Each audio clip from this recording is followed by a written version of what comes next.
Je vais vous rapporter ce qui s'est passé à l'atelier Acquérir et collectionner, dont le modérateur était Mathieu Borde, conseiller art visuel à la DRAC Nouvelle-Aquitaine.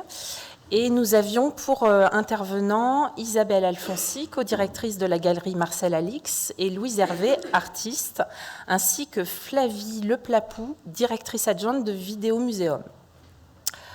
Voilà, à partir en tout cas de constats et des expériences des intervenants, nous avons, au cours de cet atelier, tiré des ficelles, exprimé des réflexions et posé des questions, en tout cas, que j'ai tenté d'organiser pour ce compte-rendu d'atelier. Nous avons quand même commencé cet atelier à partir d'une expérience choisie par Louise et Isabelle. Louise Hervé et Isabelle Alfonsi nous ont fait part de leurs expériences en nous racontant le déroulé de l'acquisition de l'œuvre Le Passeur. À cette acquisition qui a eu lieu par le Musée des Sables d'Olonne, qui est un achat qui marque leur première vente d'une performance. Au niveau du déroulé, c'était assez intéressant de voir que la performance s'est d'abord jouée avant d'être acquise. Un film a été tourné à l'occasion de la résidence des artistes qui a suivi.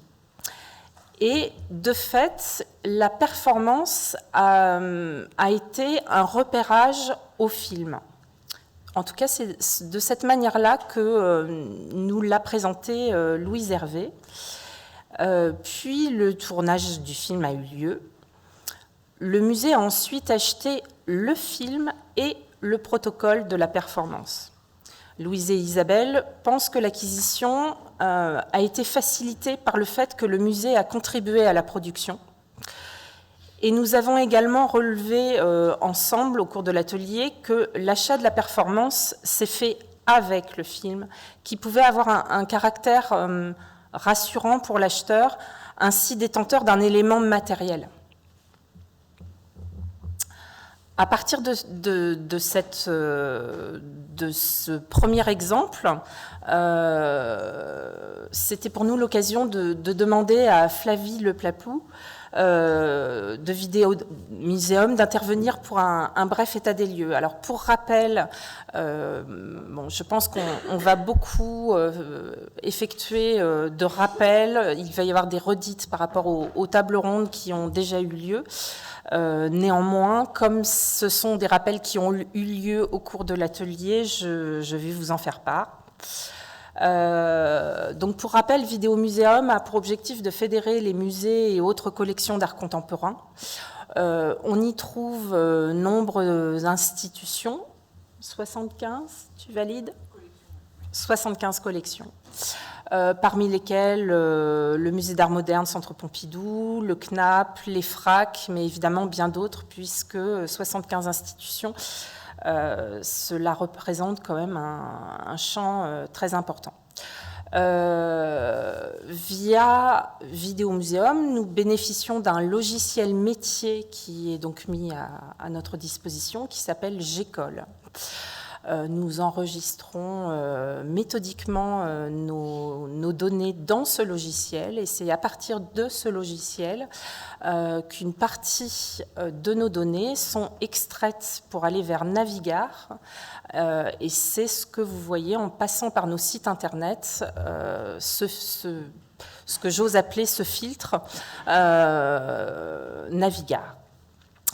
Mais Vidéo Muséum, c'est aussi un lieu d'échange, un réceptacle de nos questionnements. Des groupes de travail y naissent. Récemment, un groupe de travail sur les œuvres numériques et analogiques est apparu. Et Vidéo Muséum nous accompagne au quotidien, et notamment à travers les différentes étapes que requiert l'acquisition.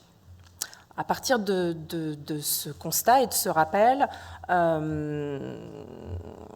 je vais vous évoquer les différentes étapes de l'acquisition telles que nous l'avons partagées au cours de cet atelier. Alors, avant de parler de l'acquisition, on a parlé des étapes précédant l'acquisition. Bien sûr, nous avons rappelé des propos entendus le matin même au cours de la table ronde modérée par Fanny Gonella. Pour le CTA, pour le comité technique d'acquisition, il faut avoir vu l'œuvre puis la donner à voir. Or, dans le cas d'une œuvre protocolaire ou d'une performance, celle qu'on a vue ne sera pas la même que celle qu'on va devoir rejouer. C'est un des rares champs où le comité va acheter une œuvre qui sera différente de ce que les membres ont vu lors de la réactivation. Et il faut accepter aussi ce risque que la réactivation soit ratée. C'est une notion que Fanny Gonella nous a énoncée lors de sa table ronde et auquel on a tenu à rappeler. L'idée de cet échec nous a semblé intéressant à rappeler au cours de l'atelier. Et nous avons donc soulevé un enjeu au cours du CTA, la capacité de témoignage du membre du CTA qui présente la proposition est essentielle. L'incapacité, parce que difficile voire impossible à retranscrire, aboutit vite à l'abandon, au refus de la pièce. Donc ça, c'est une notion qui nous a, sur laquelle on ne pouvait pas passer à côté, et c'est cette capacité de témoignage du membre du CTA qui nous semble être un enjeu fort important. L'étape qui suit est celle de l'entrée à l'inventaire pour les collections publiques. Donc là, on a bien parlé de l'inventaire. Nous n'avons pas parlé du marquage de ces œuvres, mais c'est un sujet qu'on ne manquera certainement pas d'évoquer une prochaine fois. Nous avons également rappelé que cette entrée en collection publique induit, parce que c'est ce qu'on a appris, l'idée d'inaliénabilité, imprescriptibilité, une forme d'éternité en quelque sorte. Mais avec les œuvres mouvantes que sont les œuvres à protocole, les performances, cette ambition semble plus difficile encore à atteindre. Alors que doit-on inventorier exactement ? C'est une question qu'on s'est posée. Et est-ce le certificat, les éléments qui permettent l'activation ?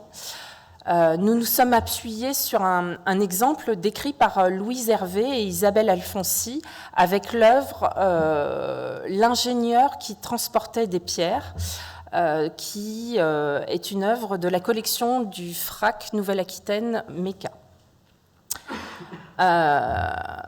Il s'agit d'une performance narrative réalisée avec un bloc de béton, donc un bloc qui mesure 44 par 107 par 66 cm. Nous ne vous reproduisons pas les images, donc je vous donne quelques petits descriptifs, et de 6 rondins de bois. Les artistes se sont inspirés des expériences archéologiques à l'occasion de cette performance narrative. Dans ce qui nous intéresse, dans le cadre de l'enregistrement à l'inventaire, on a constaté que cette œuvre est enregistrée comme une sculpture en objet activable.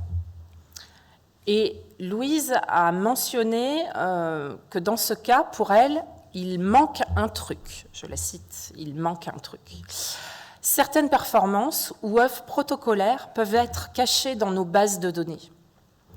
Car dans nos bases, un seul domaine est enregistré, ce qui est un problème pour nous, car ça gomme plusieurs qualités, domaines que détiennent l'œuvre.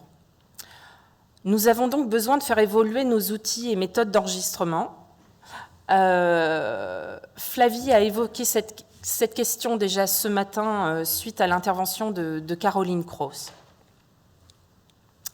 Pour en revenir plus généralement au mode d'enregistrement de nos différentes institutions, on constate que les institutions ne font pas toutes la même chose et à l'intérieur même d'une institution, il y a des différences, car c'est souvent du cas par cas suivant les œuvres et les artistes.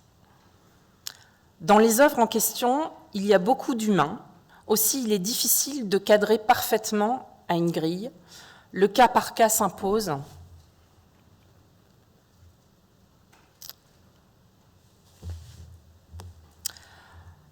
Une autre étape sur laquelle nous avons passé beaucoup de temps est la question de la documentation. L'acquisition comme socle de la documentation, c'est l'un des chapitres qu'a utilisé Flavie, et voilà, j'avais envie de vous le citer parce que ça m'a plu. L'acquisition, c'est en effet le moment de la documentation. Et c'est là qu'apparaît le formulaire d'acquisition. Ce formulaire d'acquisition a pour objectif de recueillir un maximum d'informations avec les meilleures intentions, mais celui-ci peut souvent être effrayant, voire être très repoussant. C'est un vrai sujet. Le questionnaire œuvre, en fait, chaque institution que nous sommes a son questionnaire, qu'il adresse généralement avec le contrat. Ça fait partie des documents qu'on adresse à l'artiste directement ou à la galerie, suivant le mode d'acquisition pratiqué. Nous avons bien compris au cours de cet atelier que nos questionnaires, ce n'est pas la partie la plus heureuse de la transaction. En effet, ils sont parfois très longs et pas toujours adaptés. Néanmoins, tout le monde, alors quand je dis tout le monde, galerie, artiste, est conscient de l'importance de répondre à ces questions. Je réinsiste, mais on a bien compris que c'était vraiment laborieux et très pénible. De fait, il faut certainement imaginer de retravailler nos questionnaires. Et par là, le format papier a lui-même été interrogé. Ont été mis en avant l'importance de la parole de l'artiste. Je pense que personne n'en doute. L'échange oral a été évoqué comme un moyen peut-être mieux adapté, c'est-à-dire constituer une documentation audiovisuelle. Cela reste un problème lorsque l'artiste refuse les enregistrements audio et vidéo, et ça arrive. L'interview de l'artiste après acquisition, du moins dans l'année qui suit l'acquisition, dans l'idéal, on serait même amené à respecter le fameux N+1 des enregistrements à l'inventaire, ce serait plutôt intéressant. En tout cas, l'institution, sans aucun doute, aimerait le systématiser. C'est quelque chose qui est pratiqué par certaines institutions, au gré des prêts, pour le CNAP par exemple, au gré des visites d'artistes par certains FRAC. Alors, quand j'évoque de visites d'artistes, ça peut être lorsque l'artiste vient livrer lui-même son œuvre, c'est lorsqu'il vient en repérage dans le cadre d'un projet d'exposition, que sais-je. En tout cas, lorsqu'il nous rend visite, on essaie que ça devienne l'occasion pour nous de lui demander de nous consacrer un peu de temps pour répondre à des questions et pour documenter son travail d'un point de vue général, mais surtout en focalisant à ce qui se trouve déjà dans nos collections. Cependant, cette méthode, dans l'idéal, au cours de l'année qui suit l'acquisition, est difficile à mettre en place.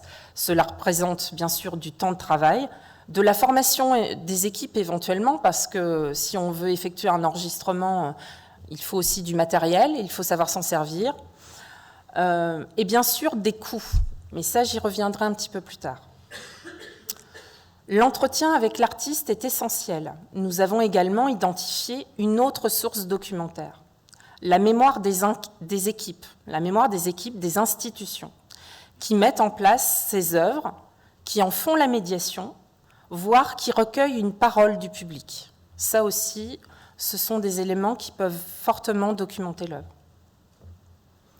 Une transmission doit se faire, car si les artistes disparaissent, les membres des équipes aussi, et avec eux potentiellement une documentation précieuse.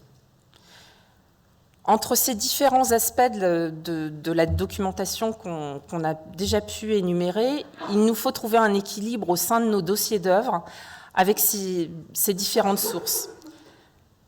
Sources, bien sûr, qui seront parfaitement identifiées, datées. Plusieurs réflexions sont apparues au cours de l'atelier. Celle notamment que l'acquisition ne fiche pas l'œuvre ni sa documentation.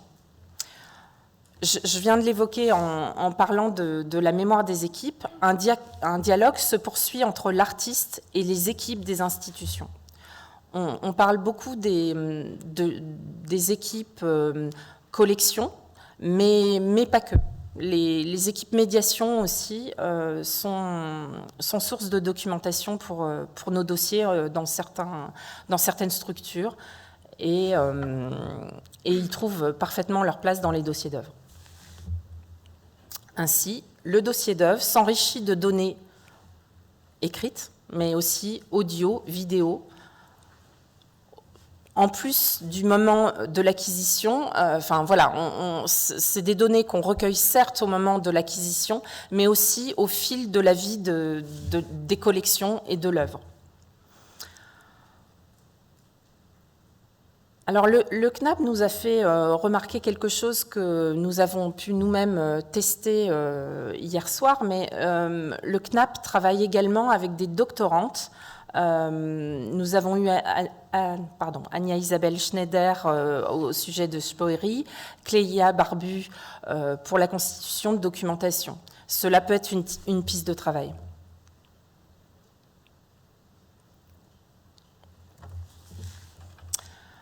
L'évolution de l'œuvre, c'est une autre notion que nous avons évoquée. En parallèle se pose la question de l'évolution de l'œuvre plus que sa disparition. Le CAPC nous a fait part de l'existence de copies d'exposition pour des œuvres d'Absalon, tout en nous précisant qu'on fétichise le numéro 1. Il est de fait intéressant de s'interroger sur les statuts des différents objets.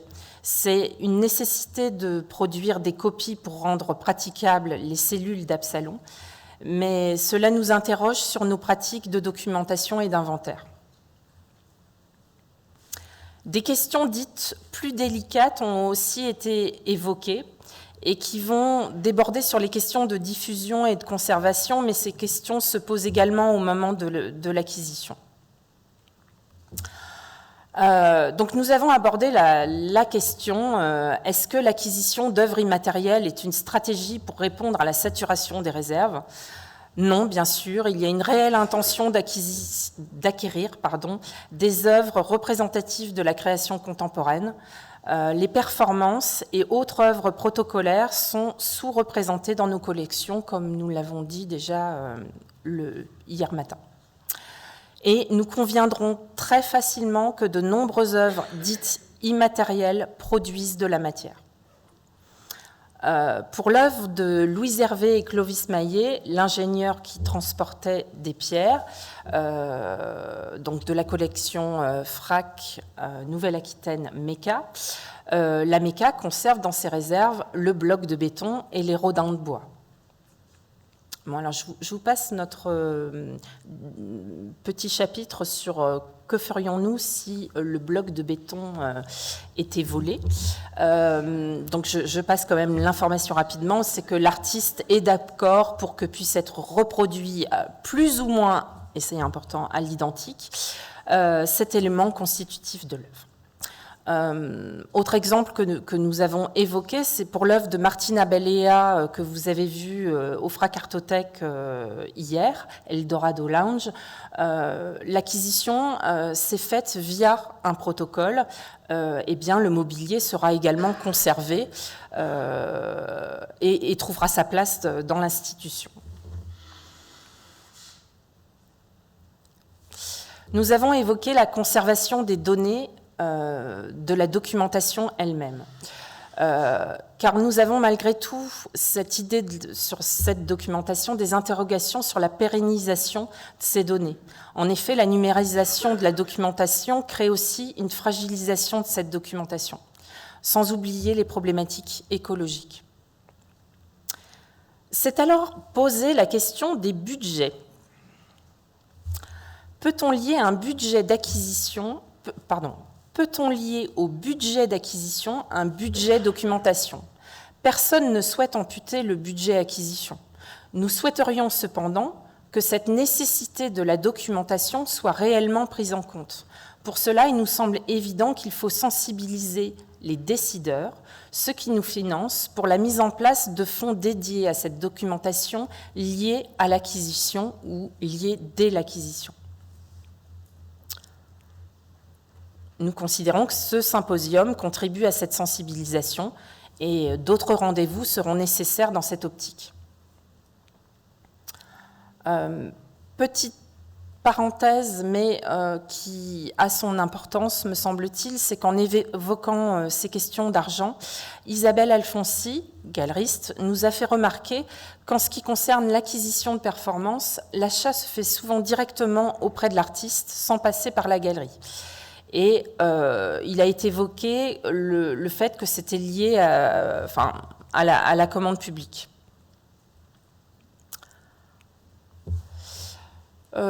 Pour conclure, il semble important de préciser que, quelles que soient les dimensions des structures concernées, que ce soit le CNAP, le FRAC ou une autre structure, quel que soit le nombre d'items de nos collections, nous sommes confrontés aux mêmes questions, aux mêmes besoins et aux mêmes souhaits. Un besoin de formation des équipes, notamment sur les questions juridiques et administratives, a été exprimé. Nous avons en effet évoqué le fait que pour certains dossiers d'acquisition, ça pouvait traîner en longueur pour obtenir toutes les signatures et pour s'entendre sur ces contrats. Pour répondre à la question « Qu'est-ce qu'on inventorie ?», nous souhaitons constituer un groupe de travail. Nous pensons que Vidéo Muséum peut nous accompagner dans cette démarche. Flavie l'a également évoqué aujourd'hui. Et nous remercions d'avance l'ensemble de l'équipe de Vidéo Muséum et nos documentalistes préférés. Documents d'artistes qui étaient représentés aussi dans notre atelier, c'est bien sûr signalé comme pouvant être un partenaire vertueux dans le cadre de cette démarche. Nous avons aussi conclu que les rendez-vous tels que celui-ci sont nécessaires. Ils contribuent notamment à la transmission dont nous avons parlé. Voilà, donc à bientôt pour de futures et proches séances de travail destinées à améliorer nos pratiques.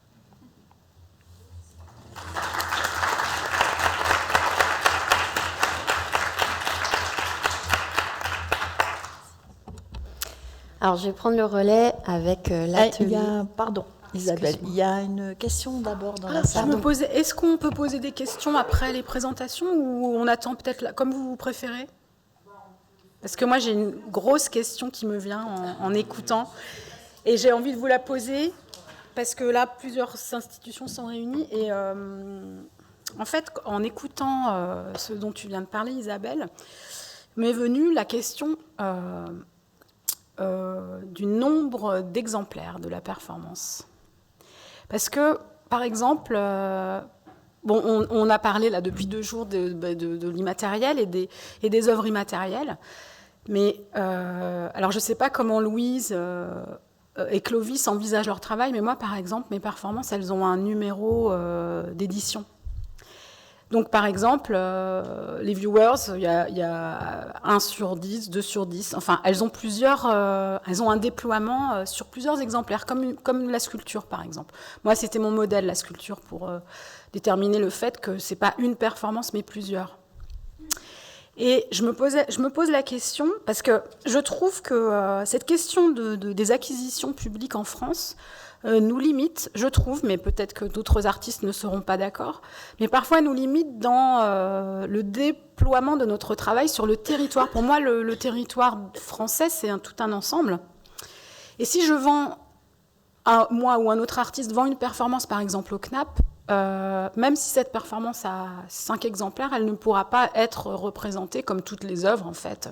C'est une œuvre pour une collection et pas plusieurs œuvres dans plusieurs collections. Et ça, moi, ça me pose question. Et donc, je vous la pose à vous tous. Est-ce qu'on ne pourrait pas remettre en question aussi le fait qu'une collection publique, qu'une œuvre est forcément dans une collection et pas dans une autre ? C'est une question, hein, je n'ai pas la réponse. Mais je me pose la question parce que, par exemple, il m'est arrivé de me dire, il y a une performance, par exemple...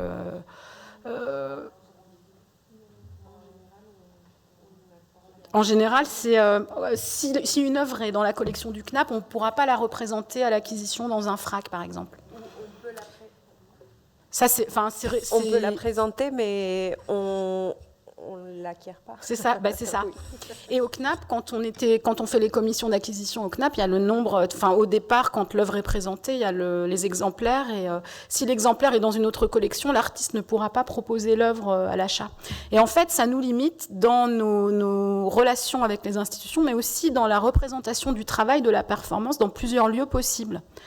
Je donne un exemple, un exemple aussi qui me vient, c'est pour ouvrir les questions par rapport à ça. Moi, je me suis toujours posé la question de savoir si, comme la performance est un élément parfois démultiplié, par exemple, j'ai une performance qui consiste en une communauté de dormeurs, et je me suis dit, mais est-ce que plusieurs collections ne pourraient pas acheter tous ces dormeurs pour pouvoir faire des collections communes en fait, à plusieurs FRAC ou plusieurs institutions? C'est une question que je me pose parce que les œuvres performatives peuvent avoir des occurrences très différentes elles sont protéiformes parfois. Et est-ce qu'un élément ne pourrait pas faire partie, par exemple, d'une collection, un autre élément d'une autre collection? Je trouve que ça ouvre des perspectives, ce dont tu viens de nous parler. Est-ce que les FRAC et les institutions ne pourraient pas, à certains moments, travailler ensemble pour acquérir, je ne sais pas, une œuvre de Clovis, et Louise, en ayant chacun divers éléments et donc les représenter. Enfin, je ne sais pas. C'est une question de communauté au travail. Je ne sais pas si je suis claire. Ça parle de co-acquisition, en fait. Des co-acquisitions et ouvrir un peu les questions des acquisitions à des horizontalités. Mais c'est quelque chose à quoi je pensais en vous écoutant sur la question des acquisitions. Ça permet des visibilités peut-être différentes des œuvres aussi, parce que les performances sont des éléments parfois faits de plein d'éléments distincts, contrairement aux objets, quoi. J'espère que je suis pas trop... J'espère que c'est clair. Pour le CNAP, effectivement, Carole, tu as raison, nous, on se renseigne pour savoir si on ne va pas doublonner une acquisition. D'une façon générale, quelle que soit la forme de l'œuvre qui est proposée à l'acquisition. En revanche, et donc c'est ce qui explique effectivement que si le CNAP a acheté une de tes performances, peut-être qu'un FRAC ne l'achètera pas. Voilà. Effectivement, on a cette économie-là. Voilà. Mais c'est vrai qu'on a cette économie-là actuellement. Après, là, tu parles d'œuvres protéiformes. Effectivement, je pense que c'est une autre bascule et qu'on n'a pas tenté ça encore. Monopoliser la parole, mais c'est vraiment une question que plusieurs artistes, moi j'ai eu l'occasion d'en parler avec plusieurs artistes qui font partie de mes communautés de travail aussi, mais les musées, rarement une institution va racheter la même œuvre. Sur le territoire français, moi je n'ai jamais encore eu cette expérience, par exemple. Si elle est dans une collection, elle ne sera pas dans une autre. Et voilà. Ouais. Pour compléter, donc je travaille à Vidéomuséum et en fait, quand on se présente très rapidement notre raison d'être, en fait, on a tendance à dire qu'une de nos raisons d'exister, c'est de rassembler les données pour justement savoir qu'est-ce qui est où et éviter les doublons d'acquisition. Et donc très clairement, nous, dans la naissance du projet des années 90, en fait, il y avait cette idée-là, en fait, d'aider à piloter une politique globale d'acquisition au niveau national. Mais après, je pense que justement, le fait que ces données soient rassemblées, que chacun voit aussi ce qu'il y a chez les uns et chez les autres, justement, c'est aussi l'occasion de repenser des circulations et que finalement, ça affiche pas tant que ça, cette idée-là, et qu'il y a peut-être d'autres choses à imaginer et justement peut-être des pièces qui se complètent et qu'en fait c'est peut-être pas à penser en termes de concurrence. Et je pense que en tant que directeur d'institution, quand vous consultez la base nationale, en fait c'est plus justement finalement dans cette idée que en fait on crée un ensemble et on crée des choses et que finalement c'est plutôt dans cette idée justement, c'est peut-être plus enrichissant d'éviter justement les doublons et de penser plutôt que ça se complète en fait. Et pour compléter par rapport au principe de coacquisition, c'est quelque chose qui est aussi à l'étude côté DGCA. en relation avec la DGPAT, parce qu'on voit aussi qu'au regard de l'économie actuelle des structures, certaines ont commencé à se poser la question de co-acquérir. Mais en fait, ça pose vraiment la question de la propriété. Et les statuts des collections des FRAC, malgré tout, sont différentes. Donc, en fait, c'est pas... on se heurte aussi à un aspect très administratif, très juridique, qui est aussi une réalité dans la gestion des collections par les structures.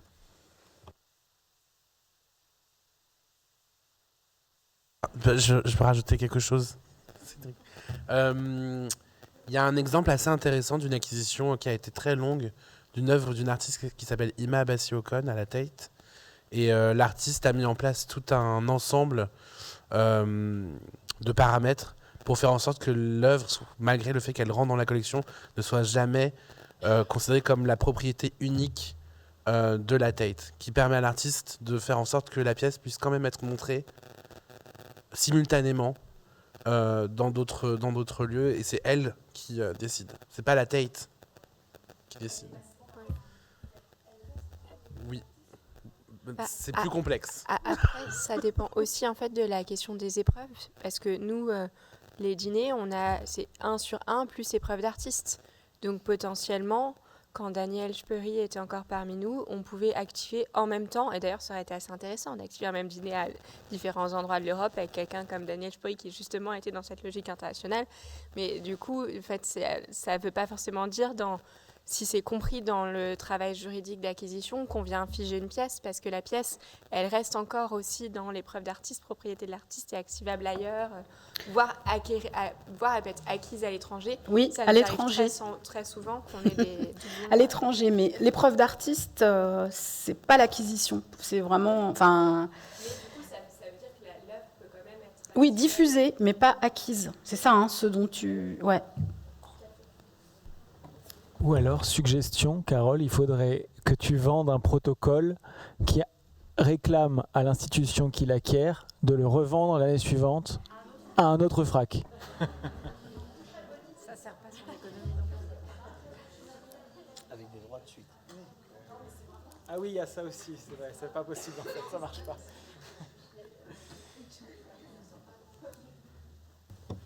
On passe à la prochaine restitution.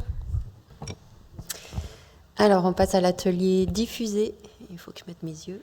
Hop. Alors, les participants, on avait Julie Navarro, artiste, Madeleine Maté, directrice du Confort Moderne, Alexandra McIntosh, directrice du SIAP Vassivière, et la modération de Barbara Dieu-Z, qui vous a été présentée ce matin. La diffusion a été entendue, on va dire, à 2 moments de l'œuvre. Et ça, c'est quelque chose qui a été énoncé très, très tôt. C'est-à-dire qu'on peut l'entendre à la fois au moment de la création de l'œuvre, de sa production, le moment où on commande un artiste, où on invite un artiste, c'est déjà un moment, finalement, de diffusion. Puis, aussi, on peut l'entendre dans un second temps, la réactivation ou reenactment. Donc finalement, on a abordé ces 2 temps de façon assez indistincte. Alors, je rejoins Isabelle, puisqu'on se dit depuis ces 2 jours, c'est que finalement, les sujets sont assez poreux, même si cet atelier était sur le sujet de la diffusion. Finalement, on voit qu'on n'arrive pas à se centrer sur ce sujet seul et qu'on trouve des points communs. Enfin, on a un peu parlé de tout, voilà, parce que finalement, on ne peut pas tout catégoriser aussi simplement. Alors, l'atelier était découpé en 3 parties. Qui était organisée en fonction des interventions des invités. Je vais vous présenter ces axes, je vais vous les nommer, mais je ne vais pas vous dire dans l'ordre ce qui s'est passé, mais plutôt je vous exposerai des points saillants qui ont ressurgi aussi de ces axes-là. Alors quand même, on s'était dit dans un premier axe d'aborder les enjeux de la production et de la définition et de la transmission de ces protocoles. Un deuxième axe qui pourrait être plutôt les limites de cette production, de reproduction, les questions de variation, aussi ce qui peut toucher à la notion d'intégrité de l'œuvre ou de respect de l'intention de l'artiste. Et puis un troisième axe sur la délégation, Et puis, oui, ce geste fort, en fait, quand on écrit un protocole, c'est pour qu'il soit activé par des tiers, et ce qui implique une relation de confiance. Voilà. Donc, qu'est-ce qui ressort de tous ces axes et exemples qui nous ont été donnés? Et puis, je ne vais pas développer, je ne m'étendrai pas sur les œuvres, je suis désolée pour les artistes, mais il n'y a pas d'image, et voilà, donc je ne pourrais pas rentrer dans les détails. Mais bon. Alors, ce qui leur ressort, d'abord, il y a quand même quelque chose sur ce propos même, cette notion de protocole. On en parle depuis le début de ces 2 journées. Ça peut paraître une évidence lorsqu'il s'agit d'une œuvre immatérielle que l'on veut diffuser, exposer, activer. Voilà, on va se référer à un protocole. En fait, c'est pas si évident que ça. Et cela à plusieurs endroits. Tout d'abord, on s'est posé la question de savoir quel terme employer. Parce que derrière cette question de vocabulaire, alors c'est pas pour ouvrir un lexique, mais c'était plutôt que il a été soulevé que ça désignait la disposition dans laquelle on se place selon le terme employé. Voilà. Certains disaient qu'il y avait une importance dans la différence de ces termes, et d'autres non, et disaient qu'ils pouvaient les employer indifféremment. Alors c'est quoi ces termes? Ces protocoles que certains disent restrictifs, stricts, un peu autoritaires. Il y a eu le terme de mode d'emploi qui est plutôt présenté comme une base, un support, un soutien qui invite à un usage du matériel mis à disposition. Il a même été employé le terme de recette de cuisine, où chacun vient chercher un dosage dans les différents ingrédients pour trouver son propre goût, une histoire de grammage, voilà, des variations. On a employé aussi le terme de règle du jeu, où là c'est plutôt ouvert à l'interprétation. Il y a même le terme de partition qui a été évoqué, où là on est plus dans l'interprétation physique, où on fait plutôt référence au domaine des arts vivants, des arts du spectacle, et ça on y reviendra sur ce parallèle. De tout ça, de tous ces échanges, je dirais, est-ce qu'on est strict ou est-ce qu'on fait sa propre sauce? Il y a des questions qui abordent, qui ont émergé de tout ça. C'est des questions sans forcément des réponses. Finalement, ces personnes qui activent ces protocoles, est-ce qu'elles n'auraient pas au terme un statut de co-auteur? Voilà. Est-ce qu'il y a une différence entre l'œuvre qui a été réalisée par l'artiste puis réactivée par d'autres? Et des réponses, quand même, des tentatives variées, mais je me dis que ce sont des sujets pour plus tard, pour des prochains rendez-vous. Des réponses aussi bien qui disent l'essentiel, c'est qu'il faut qu'il se passe quelque chose, parce que ça aussi, ça n'est pas une garantie, on y reparlera plus tard. Ou au contraire, de se dire, non, il faut border un maximum en amont avec l'artiste et son intention pour anticiper son absence et garantir le respect de son intention artistique dans la durée. Il faut rester concentré sur le contexte de pensée qui a vu émerger l'œuvre plutôt que sur un aspect de réalisation matérielle. Bon, ceci dit, c'est lié. Alors, ce protocole, quand arrive-t-il et comment? Alors, il arrive avant l'œuvre immatérielle. Parfois, donc c'est le processus de création de l'artiste qui rédige un protocole. C'est sa façon de travailler, il produit un protocole activé dans une pratique de délégation consciente dès le départ. Ou alors ce protocole, il peut arriver en même temps que la création de l'œuvre immatérielle. Donc là, on avait vu des exemples avec la commande du CNAP. Et puis, on a discuté avec Julie Navarro de la façon dont elle avait travaillé sur son projet Silver Ball, qui fait partie de cette commande du CNAP dont on a parlé ce matin. Ou alors, ce protocole, il peut arriver après la première activation de cette œuvre immatérielle. C'est-à-dire, il y a une œuvre qui est créée, et puis on se dit, ça serait bien que finalement, cette œuvre activable, on mette des mots dessus et qu'on donne les règles du jeu, parce que dans le cadre d'une acquisition, par exemple. Tout ça, ça donne lieu à une sorte de compagnonnage de la structure qui produit, qui acquiert. Ça veut dire aussi qu'il faut accepter de la part de l'artiste un certain lâcher-prise. Ça demande aussi une relation de confiance avec l'institution. Alors certains artistes peuvent rencontrer des difficultés à faire cet exercice. Pour d'autres, il s'agit d'une vraie libération de confier ça, puis aussi une vraie libération de détourner les règles, chercher les failles de ce type d'exercice aussi, quoi. Voilà. Donc il y a des enjeux qui se passent au moment même de la rédaction du protocole. Alors aussi, on travaille quand on le rédige ce protocole à s'assurer qu'elle soit toujours réactivable, surtout en l'absence de l'artiste. Et puis comment on peut s'assurer de ça? Alors il y a eu des mots assez chouettes, hein. Enfin, Julie Navarro qui dit qu'il considère ça comme un cadeau. Il faut considérer ça comme un cadeau. L'artiste confie son projet et puis qu'on peut teinter de sa personnalité après quand on réactive. Il y a eu l'idée aussi, comme on parlait, d'œuvres qui étaient un peu de l'ordre de la chorégraphie, comment l'écrire et peut-être aller chercher des inspirations de l'ordre de l'écriture, de la chorégraphie dansée, justement d'aller encore du côté du spectacle vivant. Donc ça, c'était vraiment sur cette notion de protocole qui a vraiment été un gros sujet. Et puis dans la diffusion maintenant de ces œuvres immatérielles, il y a le fait qu'elles vont se confronter au réel quand on les active. Et donc ça, c'est un gros sujet. Et donc, elles peuvent se confronter au réel de différentes manières. Alors, parfois, ça se passe bien, puis parfois, il y a des accidents. Donc, on a parlé de l'activation d'une définition méthode de Claude Ruteau au confort moderne, qui était... donc ça, Madeleine Maté nous l'a relaté. C'est pas elle qui avait mené ce projet, c'était un commissariat de Mathieu Copeland, si je dis pas de bêtises.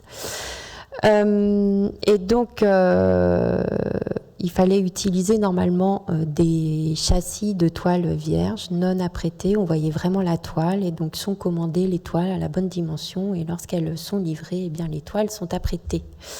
Alors l'artiste était toujours vivant à l'époque, donc ils ont pu se tourner vers lui pour voir comment faire, voilà.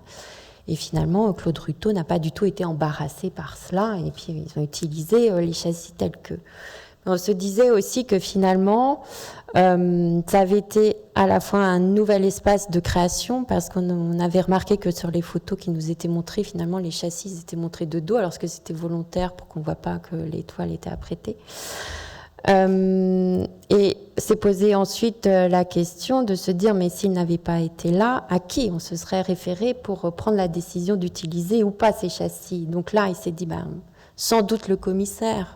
En tout cas, il y a cette question de transfert de la responsabilité, donc sans doute à l'autorité curatoriale, tout du moins à une personne qui a une proximité vraiment avec la démarche de l'artiste, qui connaît très très bien son travail.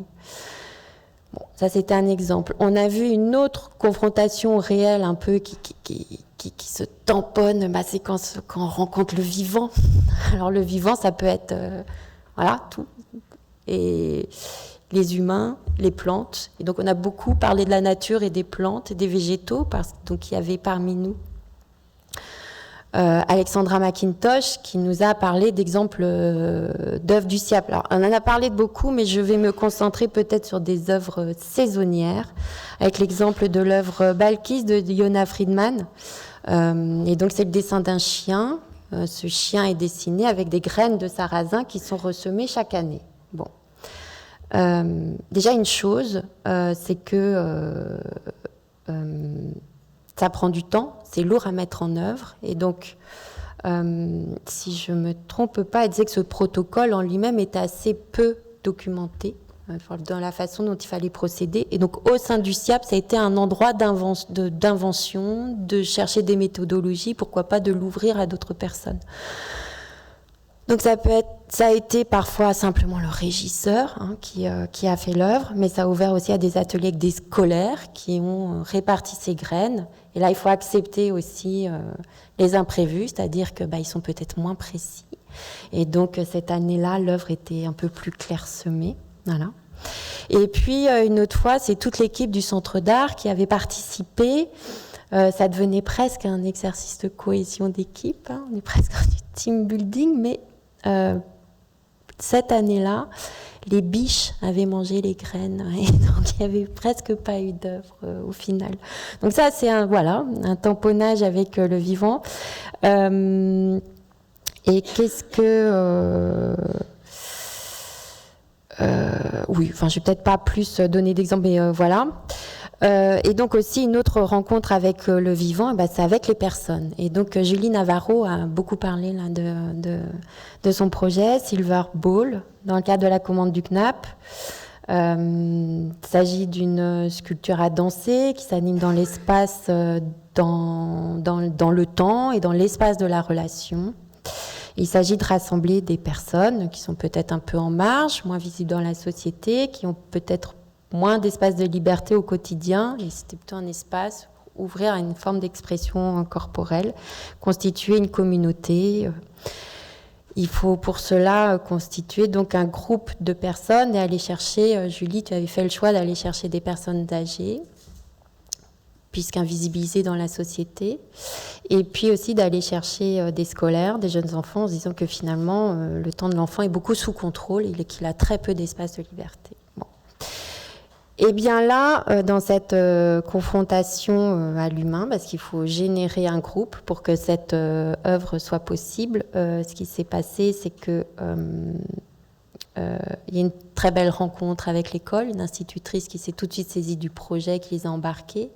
Par contre, pour ce qui était de la mise en relation avec les personnes âgées, qui devaient s'appuyer sur le relais de la ville, ça a beaucoup moins marché. Alors, c'est pas par mauvaise volonté, on se disait que c'était peut-être aussi que c'est difficile de comprendre ces œuvres protocolaires quand on explique une intention avant même qu'elle soit réalisée. Donc c'est peut-être difficile d'embarquer aussi pour cela. Et on se disait que le facteur humain est essentiel, et pour que ça fonctionne, il faut savoir susciter l'envie. Et en fait, cette idée d'envie là, dans des œuvres à réactiver était un ingrédient assez essentiel. Je vais donner un autre exemple d'œuvre encore rapportée par Alexandra McIntosh lorsqu'elle était sur l'île Fogo. Donc elle nous a rapporté un projet dont elle a hérité, qu'elle n'a pas produit, mais c'était Nicole Letuka qui, en s'inspirant des architectures vernaculaires de cette île canadienne, avec en fait il y avait des maisons, des cabanes de bois qui pouvaient être déplacées en fait, par la population. Donc elle nous a montré des photos extraordinaires et tout ça, donc évidemment ça fait envie. Et Nicole Letuka s'est inspirée de ce projet-là, avec une grande envie de faire une sorte d'abri qui pourrait créer du lien entre des communautés éloignées, faire des lieux de partage pour se retrouver. Voilà. Bon. Il construit la cabane, il active une première fois, et après, cette cabane, elle est confiée à cette institution pour réactiver. Et en fait, elle n'a jamais été réactivée. Il n'y a pas eu de désir de la population. Voilà, donc ça marche pas. Bon. Sinon aussi, dans cette sorte de confrontation au réel, je dirais qu'il y a un gros fantasme de la légèreté de la mise en œuvre, parfois quand on parle de ce terme d'immatériel, ce qui peut être complètement faux, parce que bien souvent, on l'a dit, on a interrogé ce terme d'immatériel parce qu'il y a bien souvent des coûts de production, du matériel, voilà. Donc, elles ne sont pas si immatérielles que ça. Elles impliquent beaucoup d'efforts, que ce soit la création de communautés, la mobilisation de partenaires, de consommables, d'acteurs, d'objets. Que se passe-t-il quand le matériel est obsolète, que l'artiste n'est plus là pour dire par quelle technologie passer, par quel matériel remplacer, et ça fait qu'il y a des œuvres qui sont mises de côté. La lourdeur de la mise en œuvre technique, et on pourrait dire entre guillemets ces œuvres qui ne sortent jamais, du coup. Voilà. Tout simplement parce que c'est trop coûteux, voilà. Parce que des blocs trop lourds. Voilà. Et en contrepoint, eh bien non, parce qu'il y a eu des contre-exemples de dire non, ces œuvres-là, au contraire, elles peuvent être très simples dans leur mise en œuvre, elles peuvent aussi être adaptables à toutes sortes de contextes et sortir très facilement. Donc il y a eu des contre-exemples d'œuvres, par exemple, de Faisal Bakrish, avec épuration élective, un protocole qui peut être vraiment reproduit sur des formats très très variés. Bon, je ne rentrerai pas dans le détail. Ou encore Kapwani Kiwanga avec Flowers for Africa, qui n'est pas si compliqué à reproduire. Donc il ne faut pas non plus voir que le côté difficile, on va dire, de la réalité. Il y a aussi les faits que dans la diffusion, que les termes de performance et de protocole peuvent faire peur aux amateurs. C'est-à-dire que pour les collections qui veulent diffuser, qui travaillent avec des lieux non institutionnels, non conventionnels ou en dehors du monde de l'art, avec des partenaires en dehors du monde de l'art, de proposer ce type d'œuvre, ça peut être dans un premier abord pas très séduisant. Il y a aussi le fait, il a été soulevé que pour certaines œuvres, en fait, qui étaient développées, des activations en coulisses, et que finalement, c'est ce qui se passait en coulisses avant qu'elle soit présentée, qui était plus intéressant, peut-être plus spectaculaire que l'œuvre finie, avec un exemple d'une œuvre de Delphine Reist, alors je n'ai pas le titre, mais qui s'activait avec du tir à la carabine, donc beaucoup trop dangereux à faire en public, mais finalement, il y avait le regret que et que les techniciens qui puissent bénéficier de ce spectacle-là, alors que le public, enfin les visiteurs, les personnes ne voyaient que le résultat. Voilà. Finalement, on s'est dit en parlant de tout ça que finalement, l'accident, est-ce que c'est pas ce qui fait que les choses deviennent intéressantes? Est-ce qu'il faut réinventer? Est-ce que aussi cette adaptation, l'évolution des matériaux, l'évolution des techniques, des méthodes, ce qui en fait que ce sont des œuvres en constante évolution, ça en fait des espaces de création continue qui ne sont jamais figés. Que tout ça aussi, ça développe la nécessité d'un goût pour l'humain, un esprit de la générosité pour qu'elle soit désirée, développée, activée. Que peut-être aussi elles ouvrent l'occasion de sortir des lieux d'art, de s'ouvrir à des nouveaux lieux. On a parlé d'expériences dans des petits commerces, dans des supermarchés. Elles rendent ça possible aussi. Il s'est dit aussi que pour tout ce qu'on disait qui pouvait être difficile en fait dans ces réactivations, parfois d'aller chercher des solutions du côté des arts vivants. Et ça a été très brièvement dit ce matin, par exemple, qu'il n'y ait pas de loge, voilà, pour les performeurs, ces choses-là. Est-ce que les arts visuels sont encore trop en référence aux murs, aux lieux d'exposition? Est-ce qu'on ne cherche pas à faire rentrer des pratiques qui vont à l'encontre de l'usage des lieux tels qu'ils ont été pensés initialement? Est-ce que le corps du visiteur ou le corps du performeur est vraiment pensé dans ces lieux-là? Voilà. Donc, comment peut-être aller regarder ce qui se fait ailleurs pour trouver des solutions? Une chose aussi, il s'est dit que si vraiment c'était trop difficile de les remettre en œuvre, ces performances, parce qu'on a parlé aussi du coût, enfin payer les performeurs et tout ça, bon, si vraiment c'est pas possible, est-ce que des belles productions vidéographiques finalement ne sont pas une solution de les diffuser? Là, il s'est dit aussi que ça impliquait un angle de vue voilà, qui était imposé, et que c'est imposé peut-être un problème. Une autre chose aussi, qu'est-ce qu'on attend? Donc voilà, je sors de ma confrontation réelle. Et finalement, je trouvais on a parlé de pas mal de choses, mais qu'est-ce qu'on attend finalement de ces œuvres immatérielles au travers de la diffusion? Et qu'est-ce qu'elles permettent, ces œuvres immatérielles? On a parlé d'espaces d'émancipation, qu'elles soient physiques et sociales, que c'était l'endroit peut-être de renversement des fonctions, de mise en situation nouvelle, que c'était des endroits pour créer de la communauté, du lien, tout en soulignant la singularité de chaque individu. Que finalement, c'était des endroits où on pouvait se jouer, qui pouvaient avoir une fonction sociale, qui peut amener de la critique. Bon, ça, on peut le dire pour toutes les œuvres, finalement, mais aussi là.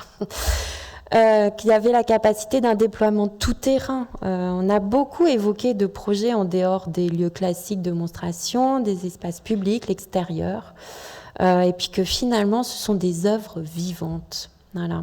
Alors l'expérience du public en tant que récepteur a été finalement peu abordée. Alors ça peut paraître curieux lorsqu'on parle de diffusion, mais en fait c'est très naturel. Je me dis, on était dans un atelier avec des artistes, avec des professionnels de la diffusion.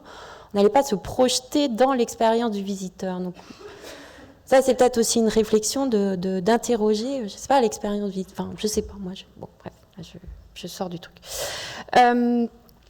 Une autre chose aussi, le statut de la post-activation, parce qu'on a parlé d'œuvres qui produisaient du matériel au moment de leur activation, qui étaient valides pour les artistes le temps de l'activation, et que ces traces étaient censées disparaître après, ou du moins perdaient leur statut d'œuvre. Alors ça, on dit, c'est bien joli sur le papier, mais un visiteur, un public qui a gardé un petit souvenir, pour lui, c'est un bout d'œuvre. Donc, tout dépend aussi de quel endroit on se situe. Voilà.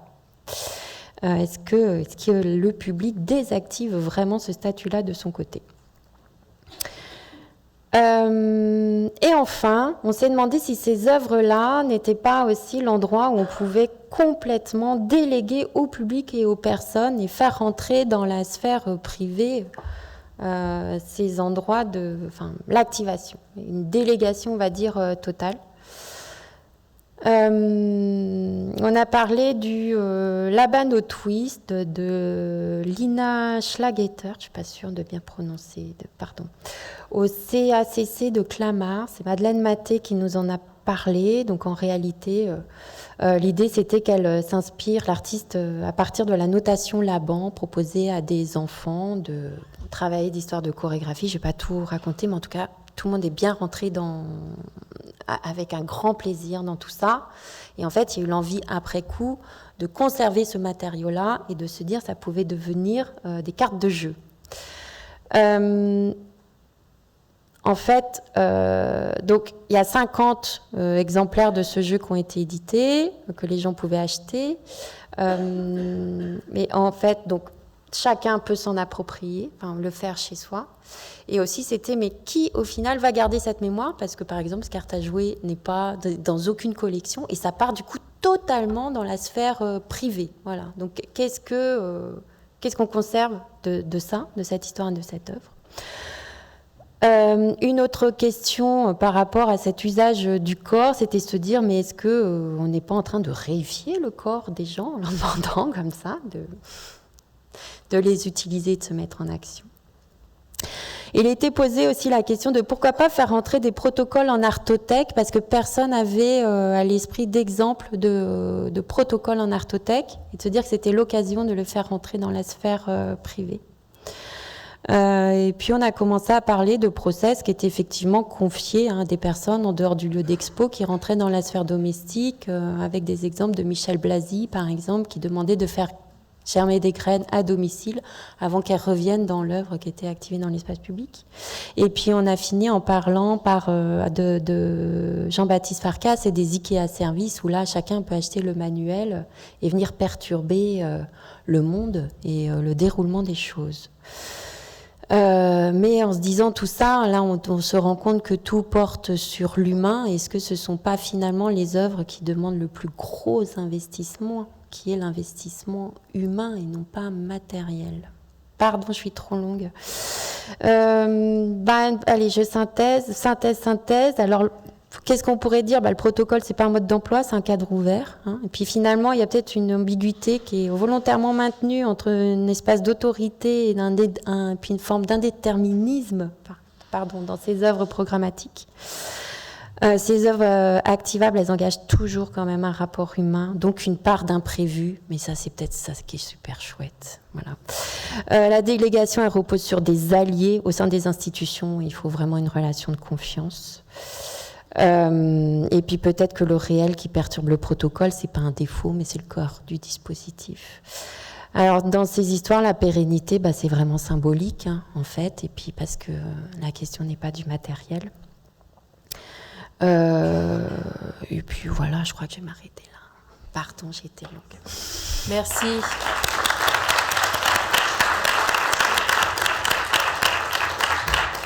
Oriane, avant que tu commences, juste une petite note. Il nous reste 25 minutes dans cette salle.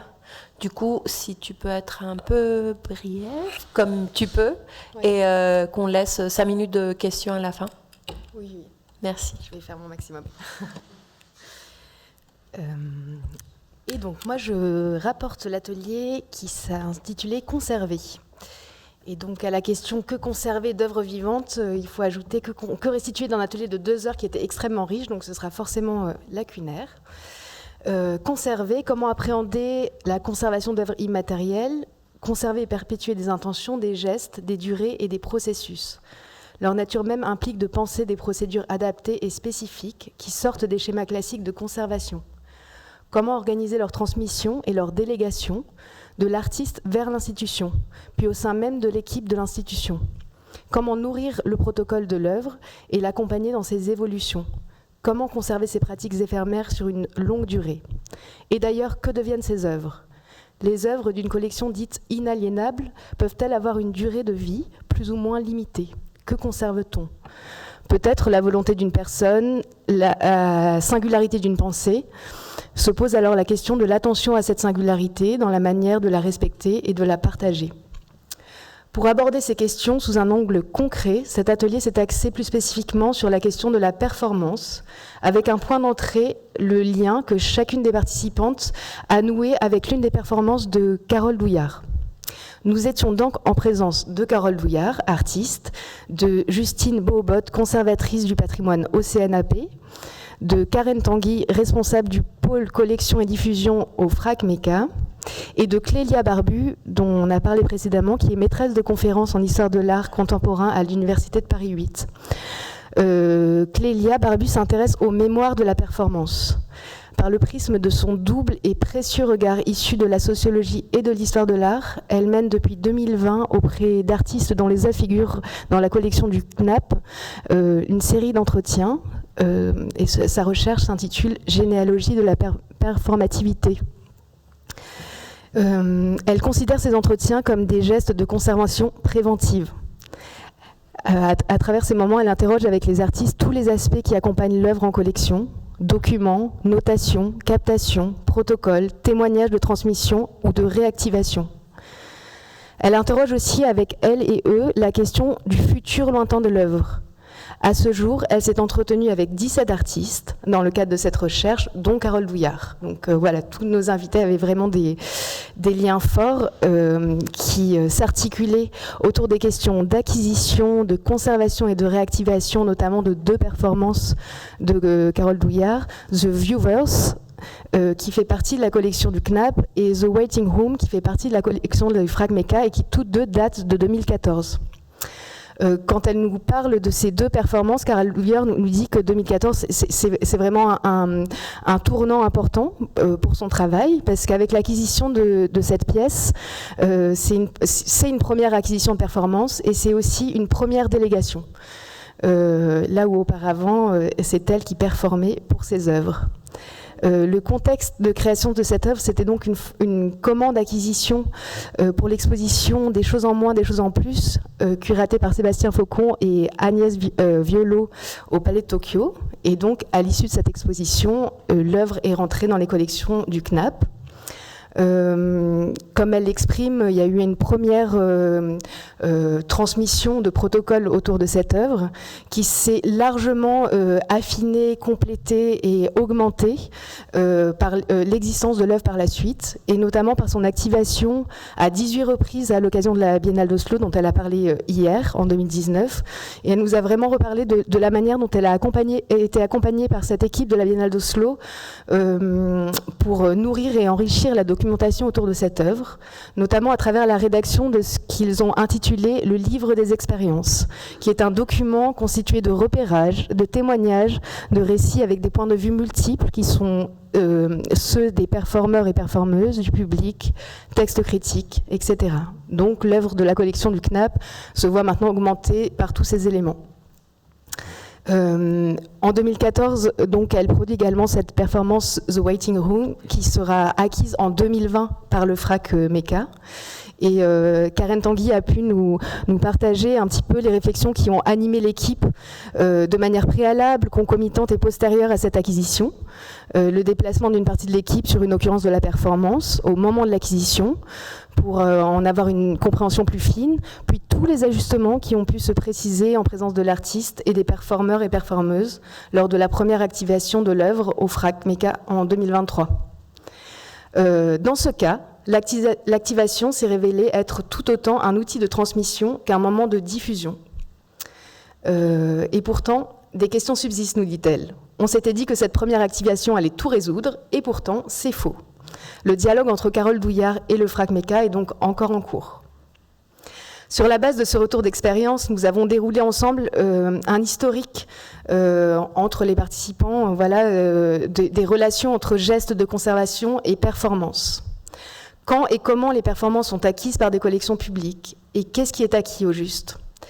Donc aujourd'hui, 128 œuvres sont indexées sur Gécole comme performance au sein de 75 collections publiques, avec une nuance vraiment importante à apporter, car cette catégorie est récente et que en fait, ces œuvres sont indexées sous des intitulés extrêmement divers. On peut noter de premières acquisitions significatives dans les années 80, soit 10 à 15 ans après la création des performances. Et à ce moment-là, il s'agissait essentiellement d'acquisition d'éléments de documentation, souvent des photographies et des vidéos.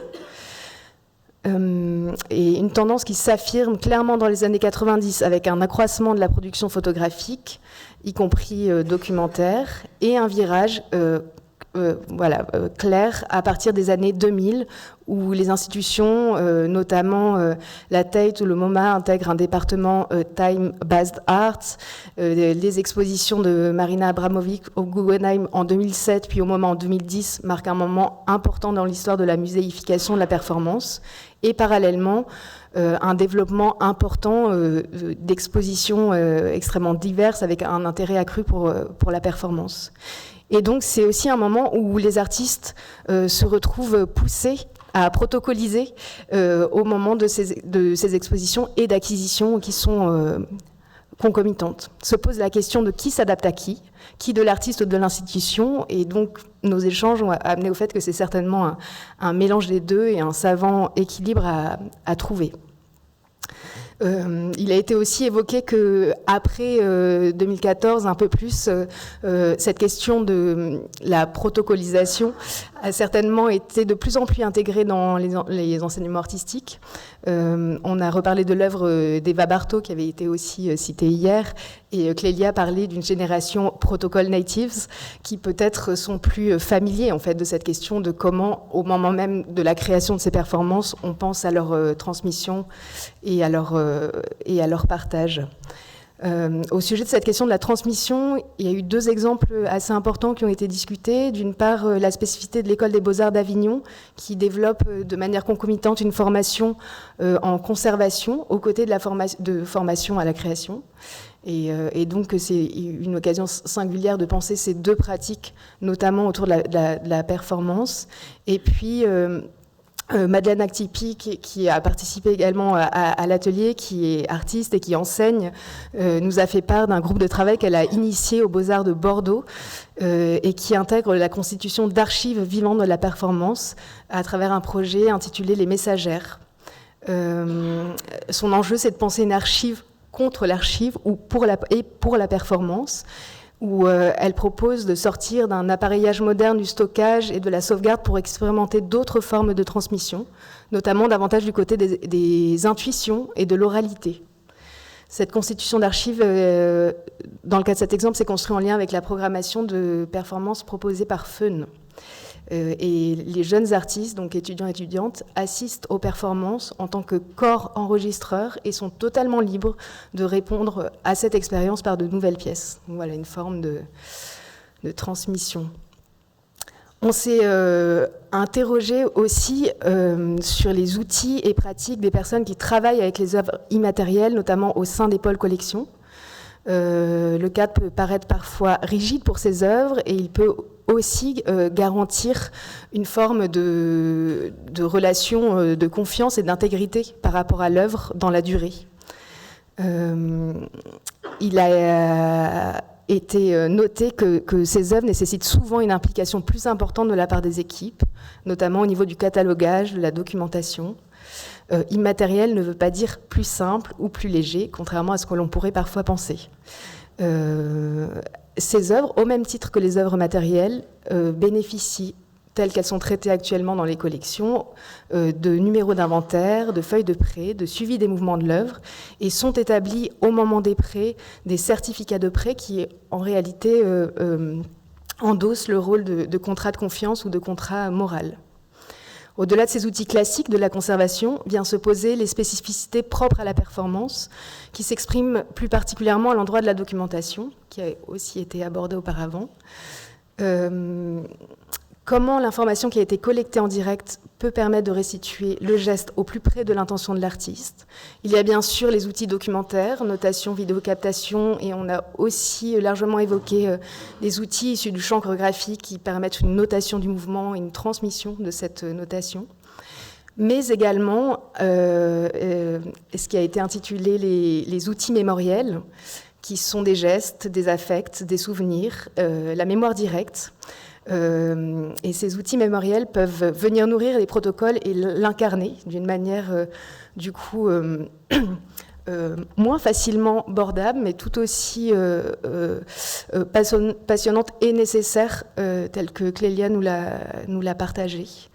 Et elle dit d'ailleurs qu'on peut considérer que les corps sont dépositaires de l'œuvre, et dans une certaine mesure, la conserve. Quel corps? Celui de l'artiste, des interprètes. Certains chorégraphes parlent d'ailleurs de mémoire musculaire. Carole Douillard parlait de performeurs-récepteurs qui vont pouvoir eux-mêmes transmettre. Les corps également des conservateurs et conservatrices, des spectateurs et spectatrices et médiatrices.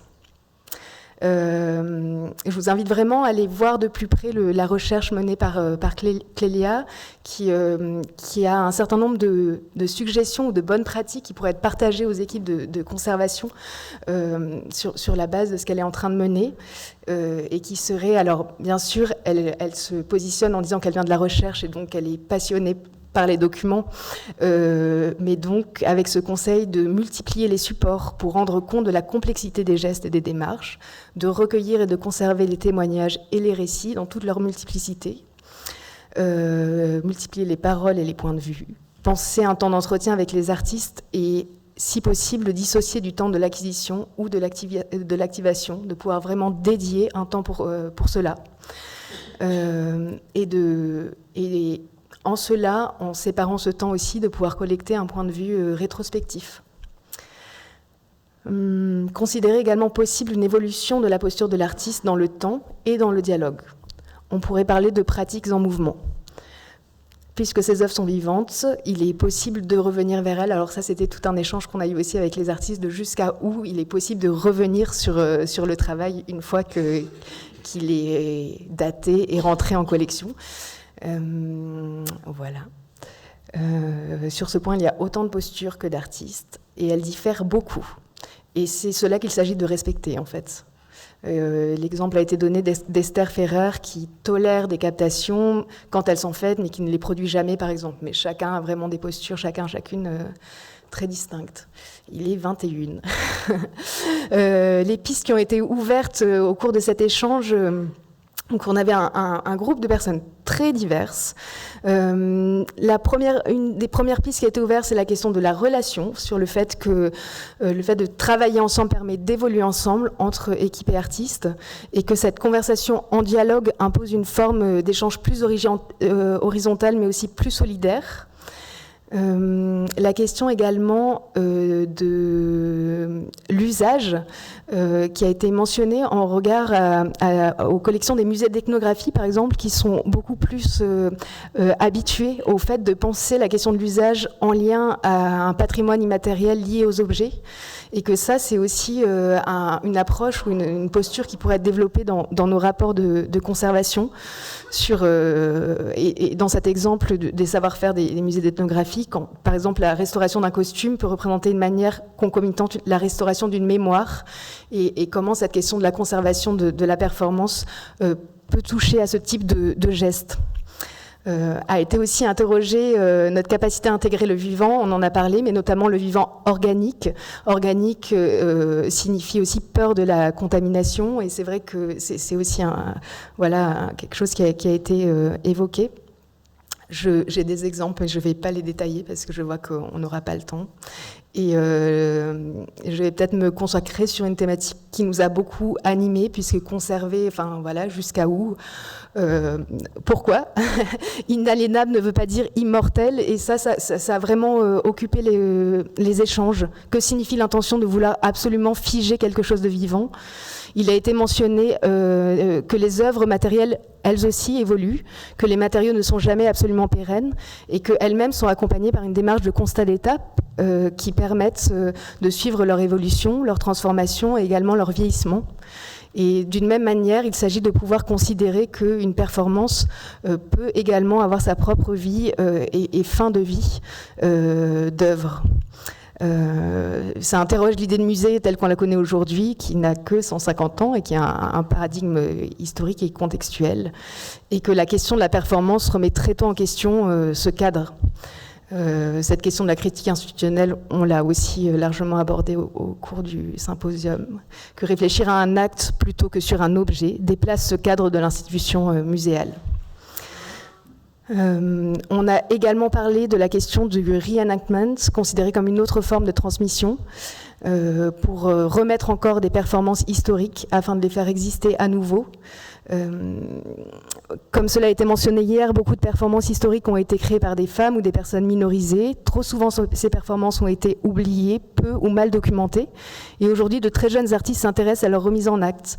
Carole Douillard a par ailleurs partagé son intérêt et son travail autour des archives de Suzanne Sontag. Il a été également évoqué le travail de Latifa Al-Habissi autour de la réinterprétation de performances d'Esther Ferrer. De nouvelles questions s'ouvrent alors autour de la liberté de l'interprétation, du rapport d'échange que cela permet, et de ce... je vais abréger, je regarde la pendule.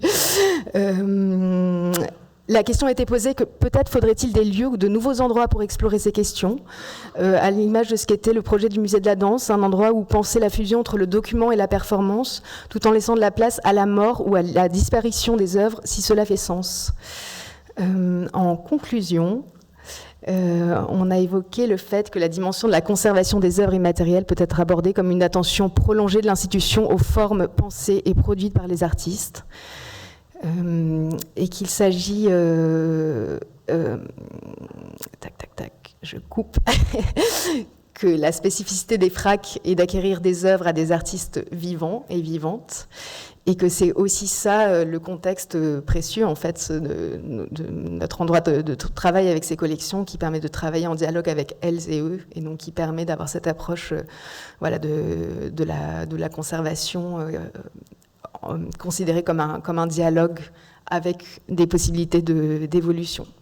Et pour conclure, je vous invite à vraiment suivre le travail de Clélia Barbu, Généalogie de la performativité, ainsi que la base de données performance source qu'elle a développée avec le générateur, et qui documente les performances qui se sont déroulées au générateur et dans d'autres lieux partenaires de 2006 à nos jours.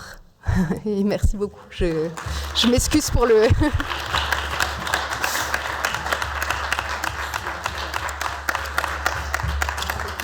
Est-ce qu'il y a encore quelques questions ?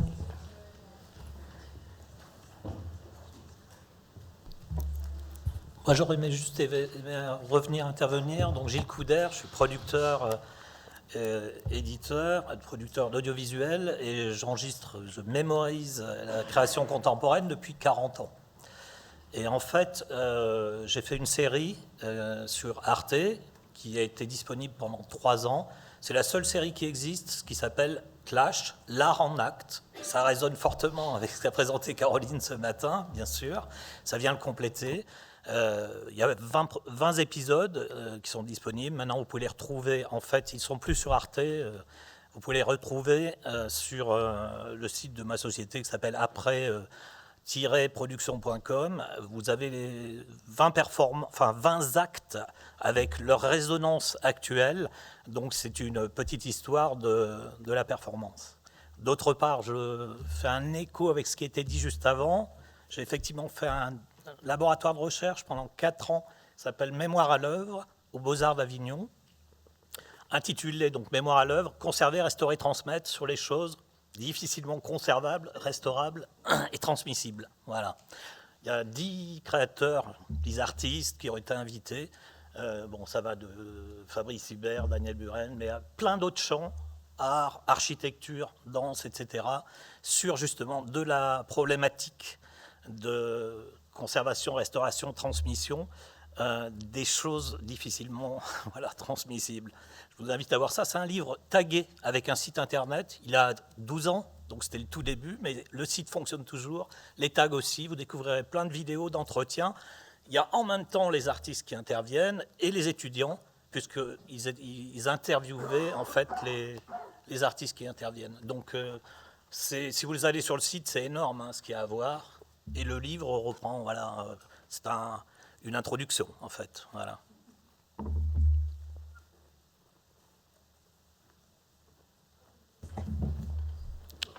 Encore une question?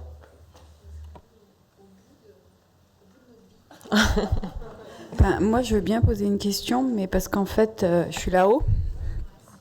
Ingrid, artiste, chercheuse, professeure, tout ça à l'étranger. Je me pose la question, en fait, de cette insistance sur la documentation, en fait. Quand vous parlez des protocoles et que ce devrait être marqué dès la première ligne,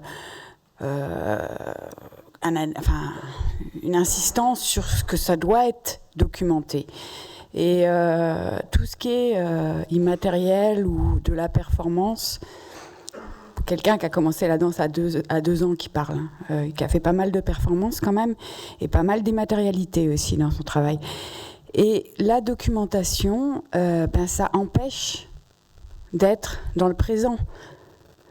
Et aujourd'hui, en fait, il y avait Virilio qui parlait de la différence entre être dans l'instant et être dans le présent. Et on est dans une consommation, en fait, de la mémoire, de documenter, qui nous force à être dans un instant au lieu d'être dans un présent. Bref, je voulais ouvrir un peu cette question-là. Je pense qu'on ne peut pas en débattre complètement. Mais si on est dans l'immatériel aussi, c'est en tant qu'artiste, c'est aussi parce qu'en fait, peut-être cette... trace ou cette documentation qui est photographique. Hier soir, je me suis fait faire pousser parce que j'étais devant une caméra. On s'en fout. On s'en fout. Voilà. Je suis désolée, quoi. Il y a un moment donné... Là, je réagis tout de suite parce que les caméras, elles faisaient partie du protocole demandé par Nefeli Papadimouli et que la captation était enregistrée et qu'on était dans les pas de l'artiste. Et la caméra n'était pas là... pour la communication postérieure du FRAC Artothèque ou des FRAC à l'occasion de ce symposium. Elles étaient là pour l'artiste. En même temps, on a été invités comme audience, et je pense que c'est vous qui nous avez invités en faisant passer le message de l'artiste de pouvoir se déplacer comme on le souhaitait tout autour de la performance. Donc après, il faut avoir des choix en fait. Donc après, si vous nous invitez à nous déplacer, donnez-nous une carte des endroits où on ne peut pas se placer. Je suis trop fatiguée là pour répondre plus précisément. Franchement, je vous laisse développer.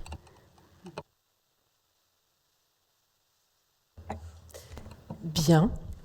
Alors, je crois qu'il est temps de conclure sur les conclusions.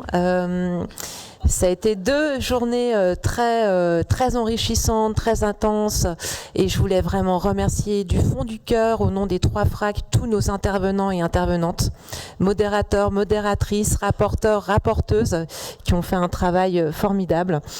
Un grand merci, tout a été enregistré. Donc on va essayer de se livrer à un travail de synthèse écrite que nous pourrions vous communiquer afin de mémoriser, alors voilà, on n'est plus dans le présent, mémoriser ce moment de travail et de pouvoir synthétiser aussi les perspectives qui ont été émises et pourquoi pas lancer quelques chantiers formulaires, chantiers formulaires, chantiers base de données, chantier, il y en a plein d'autres, outillage divers. Chantier rémunération, chantier administratif et juridique. Bref, compléter tous nos outils en fait dont on a besoin et qui sont des outils du quotidien quand on vit avec les collections. et avec les artistes et les publics qui sont partie prenante de ce travail. Donc un grand merci à tout le monde pour ces 2 journées. Un merci aux équipes des 3 FRAC dont nous faisons partie. Un merci à nos collègues qui ont construit ces 2 journées. Et un immense merci au FRAC Artothèque qui nous a accueillis avec tant d'hospitalité à Limoges.